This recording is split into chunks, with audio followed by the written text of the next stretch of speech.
there, and if it's an unfunded liability out there, and it's a difficult situation, you're not sure what exact income you're going to be getting from that, maybe it's important to have some savings on the outside. And that's what we've spent really our careers doing, is helping people build pensions, helping them build solid income plans in their retirement. Yeah, had a really great meeting, going on a month ago. New clients that they, one of them works in the private sector. One of them is actually, using the PERS system, which is our pension system here for the state of Oregon that's hurting so bad. But it was an interesting walk kind of through their mindset. And it was the thing that was great about it to me was that even though they were doing so many of the right things, that already before we even had a conversation, we could go through a checklist and say, yep, you're doing great, that's great, that's wonderful. Needed to just make a couple adjustments here and there kind of on where they might want to try to, or how they might want to try to accomplish their goals and get there faster.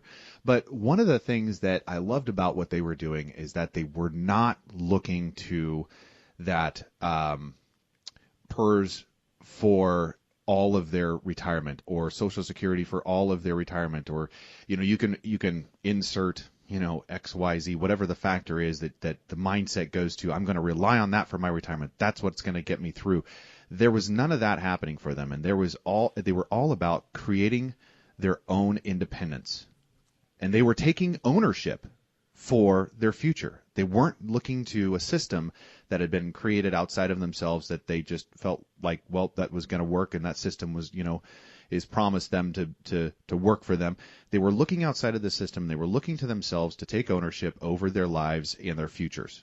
And they had a side hustle, is what we kind of call it. And they had modified their lives to basically accommodate their some real estate that they own to work for them. I mean, that was the thing that they had, and it wasn't like there was a ton of opportunities for them, but that was what they had, and they were turning what they had into an alternate income in a different way, and it's a different perspective. And I love that, turn lemons into lemonade, right? Sure. How can we do that? I mean, and any time that there's, 2007, 2008, I mean, there's people that take, well, this is really a challenge, and they have a different mindset and look at it as an opportunity, which I think is a challenge for all of us to do, no matter what's coming at us. We're going to have challenges. How do we look at different challenges as opportunities?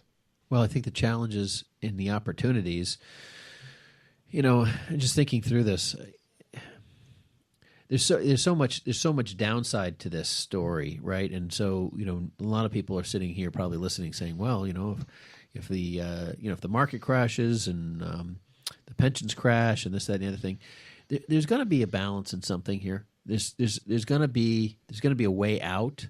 What that looks like and how you maneuver this is, probably why you need people like us. I mean, essentially, Seth. I mean, when you really break it down, you build a sailboat. John's family is sailboat makers from the day in Rhode Island. Yeah, many years tremendously ago. wonderful heritage, and I look at it like that. I look at it as a boat that you build, and that you need somebody who is an expert that can adjust your sails. You need somebody who can weather those storms. And honestly, I look at kind of these generic financial institution approaches where there's like the robo-advisor, the call-in center, the 800 number. Target date fund, whatever it may be. Yeah, whatever that Right. scenario is, I don't think that's going to help weather the storm.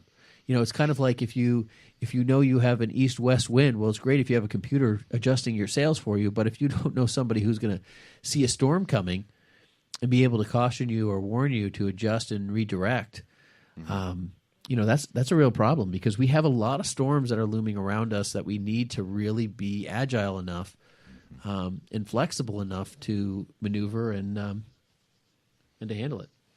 You're listening to Money on Tap, and if you're looking to sit down with an advisor and start making some of the right steps towards your financial goals, we welcome the opportunity to do that with you. And you can reach us at 855-226-8551 or email us at info@yourmoneyontap.com. We also appreciate all of our podcast listeners out there. However we're reaching you today, via radio, via podcast, however that is, we appreciate you listening. We're talking about the pension problem that we have, globally, but right here in Oregon And actually, there's a lot of us that are national that have situations with with pensions that are underfunded and are not going to be able to meet the obligations that they have promised the people who have paid in to be able to do. And so we're addressing that right now, and we appreciate you listening, and we appreciate the feedback. Now, anytime that we're trying to address a problem, we're trying to actually, what I think our goal is here is to do a service for you, our audience, to bring something to you that maybe you should pay attention to, or at least have a couple of conversations at your dinner table about, and try to understand. The next step for you is to give us a call at Brayshaw Financial Group at 855-226-8551 and see how we can help you address any of those issues that might come up in your retirement or in your future funding goals for, whatever your financial goals might be. That's what we're here for. That's what we love to do. And hopefully this is enough for you to spark a conversation about what that might look like for you. I just want to take a second, Seth. I want to read this. This is, this is just Googling pension articles, right? So, let me just read it. This is one of the days that it popped up. California advances state-run private sector retirement plan without feds. California leaders vow to continue state-run retirement plan, and it goes on, and it's like why most teachers get a bad deal on pensions. Betting on hope. These are all pension articles. And you go through here, it's like Puerto Rico pensioners facing benefit cuts will get a bankruptcy committee. And then I'm just trying to find all the different states. Kentucky's public pension debt just grew by $2 billion. Chicago schools to borrow $389 million to pay pensions to finish the year out. 389, that's just Chicago. That's just Chicago schools. Just Chicago schools borrowing $389 million to be able to finish a year, Like, check this out. This is a whole nother subject that has to do with government payouts, right? How dependable are lottery revenues and government data sources? So, like the question about lottery proceeds being paid out, it's like Oakland backlog cited in engineers' record overtime. It just goes through over and over. I mean, it's like calipers, more scrutiny.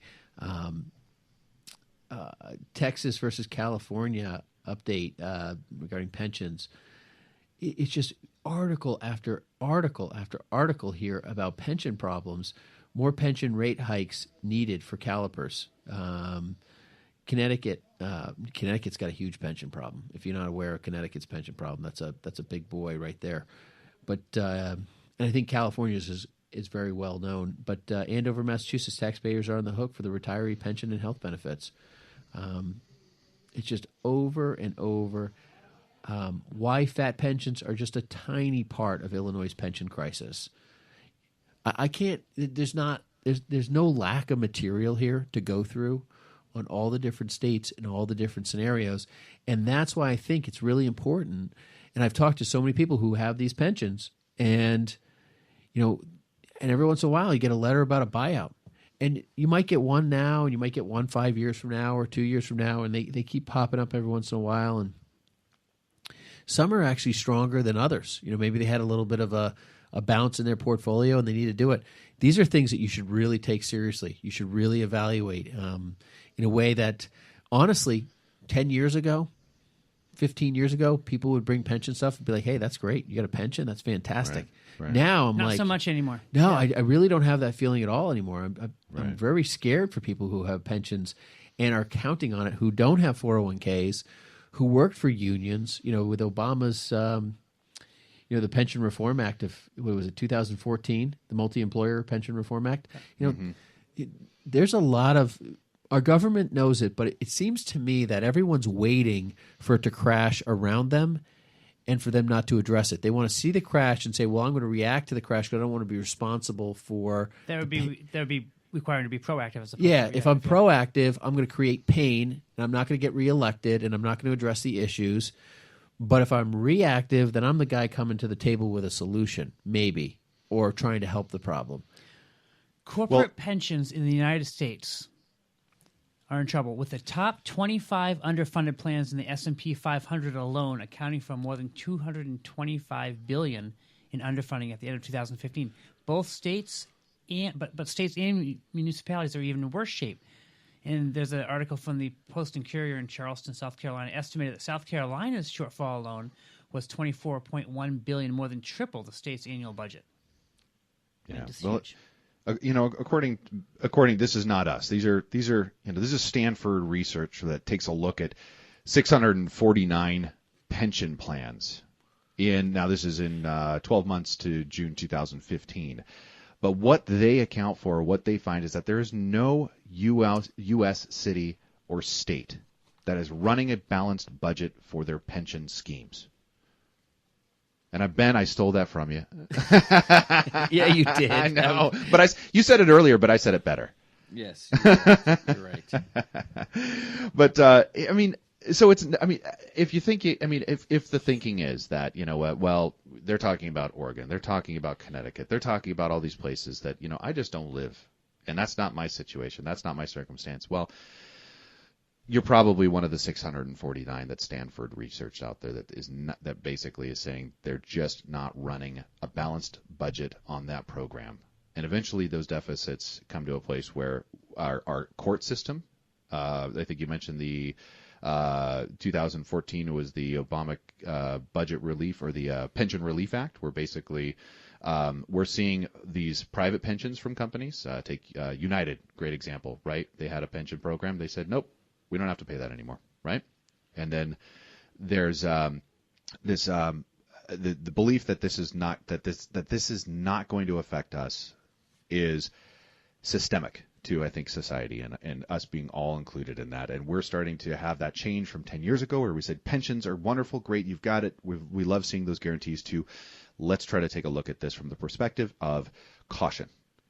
The potential that you could be looking at half of what you think you're going to be getting.